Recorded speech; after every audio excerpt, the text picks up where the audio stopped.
डोकेदुखी ठरलेल्या बायपास संदर्भात खासदार डॉक्टर प्रशांत पडोळे यांनी हस्तक्षेप करीत महामार्ग प्राधिकरणाला उपाययोजनेचे ठोस निर्देश दिले आहेत।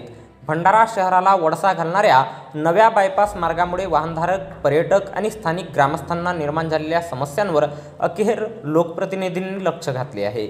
खासदार डॉक्टर प्रशांत पडोळे यांच्या पुढाकाराने राष्ट्रीय महामार्ग प्राधिकरणाच्या वरिष्ठ अधिकाऱ्यांसमवेत बैठक घेण्यात आली। या बैठकीत बायपासविषयी उद्भवलेल्या अडचणींचा सविस्तर आढावा घेऊन तातडीने उपाययोजना करण्याचे निर्देश त्यांनी अधिकाऱ्यांना दिले। भंडारा येथील विश्रामगृहात झालेल्या या बैठकीमध्ये खासदारांनी राष्ट्रीय महामार्ग प्राधिकरणाच्या अधिकाऱ्यांना सांगितले की नागपूरहून येणाऱ्या वाहनचालकांना भंडाराकडे वळण्यासाठी ठोस मार्गदर्शन नसल्यामुळे त्यांना थेट 13 किलोमीटरचा फेरा मारावा लागत आहे। यामुळे वेळ, इंधन आणि मनस्ताप वाढला आहे।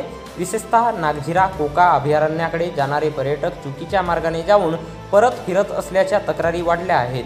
बायपास सुरू होणाऱ्या ठिकाणी मोठे आणि स्पष्ट दिशादर्शक फलक लावण्याच्या सूचना खासदारांनी केल्या। बायपासच्या कामामुळे पलाडी गावाचा संपर्क रस्ता पूर्णतः खंडित झाला आहे। स्मशानभूमीकडे जाण्यासाठीचा रस्ता बंद, कोकाकडे जाण्यासाठी मार्गच नाही। डिवायडरमुळे दररोज होणाऱ्या अपघाताच्या घटनांनी नागरिकांमध्ये संताप निर्माण केला आहे।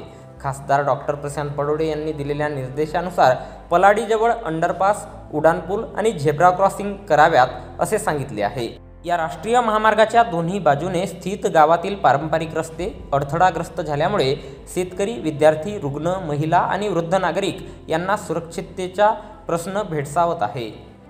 काही ठिकाणी नागरिकांना जीव धोक्यात घालून महामार्ग पार करावा लागतो आहे। त्यामुळे अपघातांची शक्यता दिवसेंदिवस वाढत आहे। सुरक्षित मार्ग उपलब्ध करून देण्याची ठाम गरज बैठकीत मांडण्यात आली। बैठकीत खासदार डॉक्टर पडोळे यांनी सर्व संबंधित विभागांना सकारात्मक भूमिका घेऊन समस्या दूर करा असा इशारा दिला। राष्ट्रीय महामार्ग प्राधिकरण, सार्वजनिक बांधकाम विभाग आणि जिल्हा प्रशासनाचे वरिष्ठ अधिकारी यांच्यासमवेत झालेल्या या बैठकीत संबंधित कामांवर लवकरात लवकर कृती सुरू करण्याचे निर्देश खासदारांनी दिले आहेत। खासदार पडोळे यांनी दिनांक 10 जून रोजी दुपारी 4 वाजता दरम्यान पलाडी येथील फाट्यावर गावकरी नागरिकांना सोबत घेऊन होत असलेल्या त्रासाची माहिती भारतीय राष्ट्रीय महामार्ग प्राधिकरणाचे प्रकल्प संचालक सिन्हा यांना दिली। यावेळी डॉक्टर पडोळे म्हणाले की भंडारा वैनगंगा नदीपात्रातील इकॉर्निया वनस्पतीत खूप वाढ होत आहे। जिल्हा प्रशासनाचे याकडे दुर्लक्ष आहे। कोरंबी येथील ब्रिजजवळ इकॉर्निया खूप मोठ्या प्रमाणात दिसून येत आहे। महामार्गाच्या समस्यासह इतर समस्या लवकरात लवकर सोडवाव्यात, अन्यथा स्थानिकांना सोबत घेऊन मोठे जन आंदोलन करू असा इशाराही खासदार पडोळे यांनी दिला आहे। विषय भाऊ यांनी जायचं तुम्ही आता या ठिकाणी उभे आहात, काय नेमकं समजतं? भंडारा बायपासचं काम जवळपास कंप्लीट झालेलं आहे, परंतु हे काम करताना यांचा DPRच चुकलेला आहे। आज नागपूरवरून येणारा माणूस पवनीला जाऊ शकत नाही।